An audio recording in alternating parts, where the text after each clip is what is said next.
कुटुंब कबीला, अंत समय प्रभु आना पड़ेगा, वचन दिया तो निभाना पड़ेगा, अंत समय प्रभु आना पड़ेगा, वचन दिया तो निभाना पड़ेगा। अंत समय में तू जरूर आना। आहु भोजन नहीं, अंदर भोजन करो। आवाज लगाई, बाबा तो कहते हैं कि अंदर भोजन करेंगे, धर्म पत्नी कहती है वस्त्र तो रत्ती भर नहीं सूखा है। बाबा भोजन की बात करते हैं, ठीक है। गीले वस्त्र आहू की पत्नी ने तन पर ओढ़ लिया, गीला वस्त्र, और गीला वस्त्र आहू की पत्नी ने तब तन पर ओढ़ा, बाबा को भोजन करा रही है।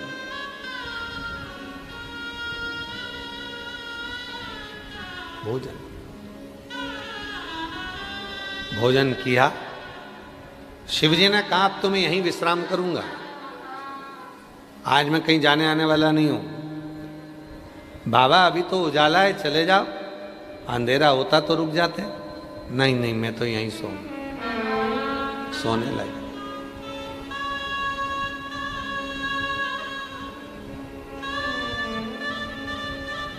आहूक ने अपनी धर्म पत्नी से कहा कि एक काम करते हैं, अपन दोनों बाहर सो जाते हैं, बाबा को अंदर सुला देते हैं। बाबा अंदर सो रहे थे तो आहूक से कहा बताओ कितना निर्लज है, कैसा है, बेचारी स्त्री को बाहर सुला कर रखा है, कोई जीव आ जाएगा खा जाएगा, इसको तो अंदर सुला दे।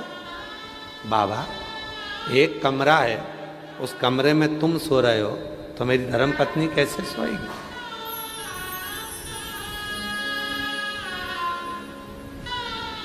बाबा कहते हैं कि क्या बाप और बेटी नहीं रह सकते? बाप और बेटी नहीं रह सकते। पत्नी दरवाजे के अंदर, संत सो रहे थे, आहू बाहर सो रहा था। एक सिंह ने गर्जना कर कर उस आहू को पकड़ लिया। पत्नी के कानों में शब्द गया, पत्नी के कानों में दौड़ी। संत ने कहा कि तू कहां जा रही है? मेरा पति को शेर ने पकड़ लिया है, युद्ध हो रहा है, लड़ाई हो रही है, पति मर जाएगा, मर जाएगा।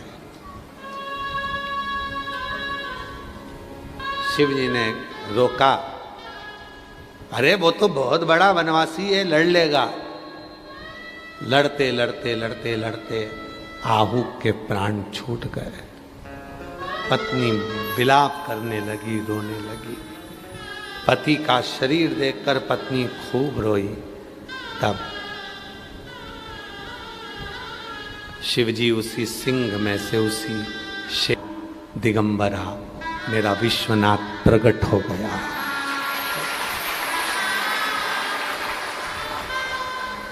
शिव प्रकट होकर कहते हैं क्यों क्यों तूने एक यात्री के लिए रक्षा के लिए बाहर सो गया? आज मैं तुझे वर देता हूं, वर प्रदान कर। संसार का कोई मनुष्य मुझे ना बेलपत्र दे ना धन दे, अगर संसार का मनुष्य एक बार भी मुझे यतिनाथ कहकर पुकार लेगा, उसकी दुख उसी क्षण समाप्त हो जाएगा, उसी क्षण। यतिनाथ ये वो नाम है, यतिनाथ ये वो शब्द है।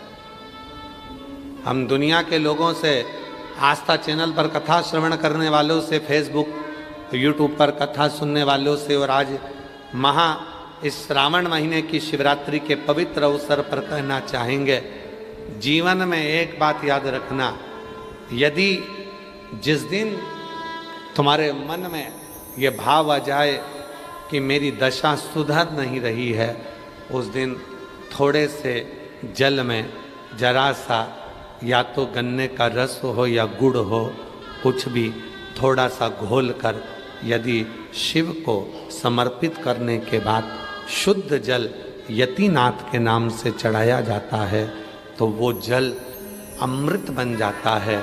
और कहते हैं उस घर का दुख यतिनाथ जी 20 दिन के अंदर समाप्त कर देते हैं। वो यतिनाथ के नाम में इतना बल होता है, वो साधारण नाम नहीं है यतिनाथ।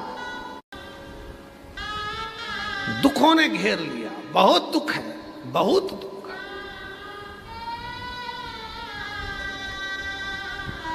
लोग कहते हैं महाराज, दुनिया के बाबा जी, लोग कहते हैं सीहोर वाले बाबा को इतनी गाली दी जाती है तो भी ये मुस्कुराता रहता है। अब ना मुस्कुराऊं तो क्या रोऊं? कई सीहोर वाला बाबा जब देखो, जब लोग हैं तो ताना कसते हैं, कोई इनका पुतला जला देता है, कोई इनको गाली दे देता है, कोई इनको अपशब्द कर देता है, कोई आड़ा टेढ़ा बोल देता है। मिंटू भैया, फिर भी इस व्यासपीठ की गरिमा कहती है कि इस व्यासपीठ से हटकर कभी ना तो बोला है और ना कभी बोलूँगा। आज वाराणसी की पवित्र धरा पर ना कभी बोला है और ना कभी बोलूँगा। जो पढ़ूंगा वही बोलूँगा, जो पढ़ूंगा। 18 पुराण, 6 शास्त्र, 18 उप पुराण, जितने पुराण हैं उसके उप पुराण भी हैं। जैसे शिव पुराण है तो शिव पुराण का उप पुराण है, श्रीमद् भागवत पुराण है तो भागवत पुराण का उप पुराण है। 6 शास्त्र, 18 पुराण, उप पुराण, वेद और जितने भी ग्रंथ हैं उन सब का अध्ययन कर कर जो निचोड़ निकलेगा वही शिव पुराण के माध्यम से आपको दिया जाएगा, उसी के माध्यम। और लोग कहते हैं कि सीहोर वाला बाबा को इतना लोग ताना देते हैं, आए दिन कोई ना कोई कमेंट्स करता रहता है, व्हाट्सएप पे डालता रहता है, फेसबुक पे डालता रहता है, दिन भर लोग ताना देते रहते हैं तो भी ये मुस्कुराता रहता है। उसके मुस्कुराने का कारण केवल इतना है कि केवल हम आपको नहीं बताते कि ऐसा करने से ऐसा होगा, उसका अनुभव हम खुद भी करते हैं। जब हम सीहोर रहते हैं या कहीं पर भी रहते हैं, उसका स्मरण कर कर हम उसका साधना करना प्रारंभ कर देते हैं। जब लगता है कि दुखी हैं, भीतर से लगता है कि कोई तकलीफ है, तब यतिनाथ का नाम लेकर गुड़ का पानी घोलकर शिव जी को थोड़ा सा समर्पित कर देते हैं। पूरा दुख, पूरा कष्ट क्षण भर में समाप्त हो जाता है, चेहरे पे फिर वही प्रसन्नता आ जाती है। यतिनाथ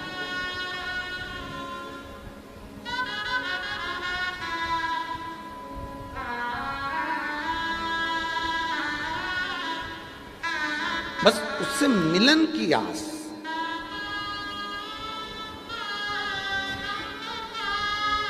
थोड़ा सा जल।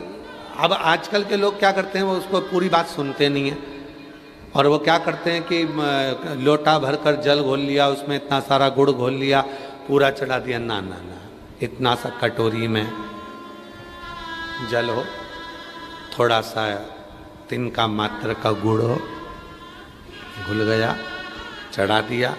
साफ जल शिव जी को चढ़ाएं, तब यतिनाथ नाम का उच्चारण करें। यतिनाथ नाम का उच्चारण करोगे तो ये आपके जितने भी क्लेश हैं, जितने भी दुख हैं, जितनी भी तकलीफें हैं, वो 20 दिन के अंदर समाप्त हो जाती है। 20 दिन। और इसका शंभू प्रैक्टिकल जरूर करें, प्रैक्टिकल जरूर करें।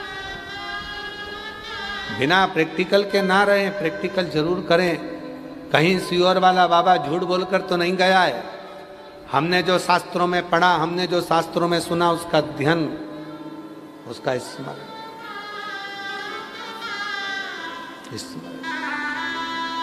कौन सा नाम है? जम के बोलो। यतिनाथ। ये यतिनाथ नाम का उच्चारण ही सुख दे देता है।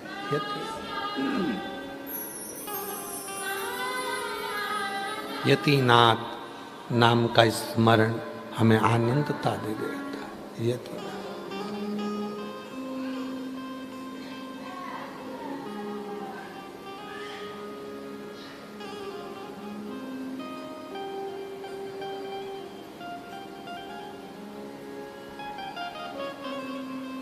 महाराज शिव कथा करे, आहुक ने शिव जी का दर्शन कर लिया। शिव का दर्शन, और कितना सुंदर लिखा।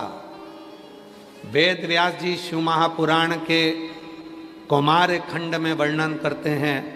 तुमरुका जी चंचुला देवी से कहते हैं, सुनो चंचुला, एक जन्म नहीं कौटि कौटि जन्म जब व्यक्ति के हो जाते हैं, और कौटि कौटि जन्म लेने के बाद कहीं उसके सारे पुण्यों की गुल्लक भरा जाती है, और पुण्य की गुल्लक भराती है, तब जाकर जीवन में एक बार शिव महापुराण की कथा सुनने के लिए वो बैठ पाता है। कौटि कौटि जन्म निकल गए, ना जाने कितने जन्म निकल गए, और उस जन्म के पुण्य की गुल्लक जो भराई है। दो गुल्लक होती है, एक पाप की, एक पुण्य की।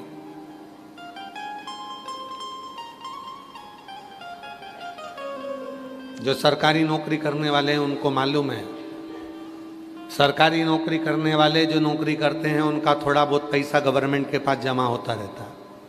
बोलो बोलो, सही है कि गलत है? कितने लोग हैं सरकारी नौकरी वाले? जरा हाथ उठाओ जो लोग सरकारी। अच्छा, तो थोड़ा थोड़ा पैसा आप लोगों का कटता रहता है, इकट्ठा होता रहता है, और इकट्ठा होता रहता है। फिर वो पैसा तुम जब रिटायर होते हो तब तुमको दे दिया जाता है, रिटायरमेंट। जितने सरकारी नौकरी करने वाले वो रिटायर हुए कि तुमको मिला। बस उसी तरह से हमारे जितने जन्म होते हैं, चाहे हम जितने जन्मों को धारण करें, सब जन्म का पुण्य। जैसे मंदोदरी कौन थी है? जम के बोलो, कौन थी मंदोदरी? कौन थी? नहीं, रावण की पत्नी तो थी। मंदोदरी पहले कौन थी? मेंढकी, मेंढक की पत्नी मेंढकी। मंदोदरी कौन थी? मेंढकी। और मेंढकी के पहले क्या थी? अप्सरा। मंदोदरी तो बाद में बनी ना, पहले तो मेंढकी थी। ये तुम्हारे मोहल्ले में कीचड़ पानी में जो मेंढक दिखता है वो थी मेंढकी, जिससे माताएं कई बार डर जाती हैं, और मेंढकी आ गई, मेंढक आ गया, ऐसी थी वो तो। अब वो मेंढकी पूर्व में, पहले मंदोदरी तो बाद में बनी, पहले बनी मेंढकी, मेंढकी के पहले बनी अप्सरा। और गलती कितनी सी करी थी उसने। अब देखो वो अप्सरा ने, वो मेंढकी ने वो गलती कितनी बड़ी कर दी। एक ही गलती करी थी। शिवजी दिगंबर बड़े आनंद में, इतने सुंदर, इतने सुंदर, कर्पूर गौरम करुणावतारम संसार सारम भुजगेंद्र हारम सदा वसंतम हृदयारविंदे भवम भवामी। कितनी सुंदर शिव, इतने सुंदर, इतने सुंदर। उनको देखकर ये अप्सरा उनके पास आ गई। शिव तो नेत्र बंद करे हुए थे, पार्वती नजदीक में थी नहीं, पार्वती जी कहीं गई हुई थी, और बस वही अप्सरा, वो सुंदर सी अप्सरा शिव जी के पास आ गई, और शिव जी के पास आकर उनकी जंघा पर बैठ गई। शिव के पास। कितनी बड़ी गलती कर दी, कितनी बड़ी गलती।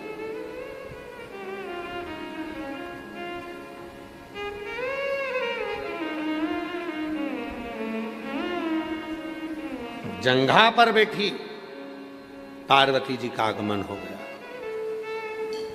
जो माता पार्वती जी का आगमन हुआ, और पार्वती जी ने जो देखा, क्रोध में आकर श्राप दे दिया, जा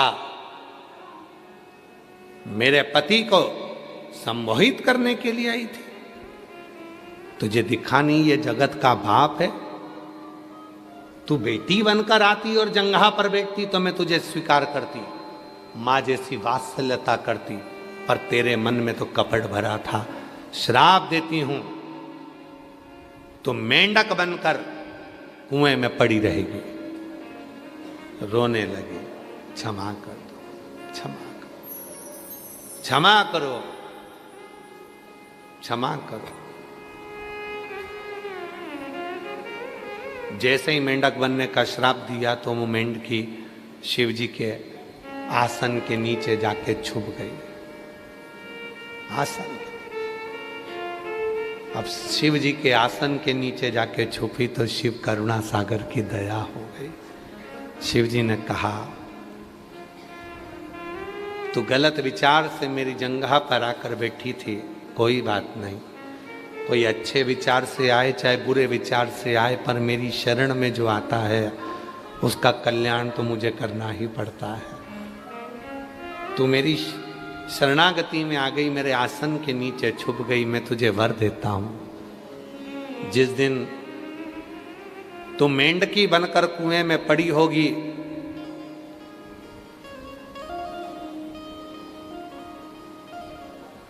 मेंढकी बनकर कुएं में पड़ी होगी, कोई श्रावण के महीने में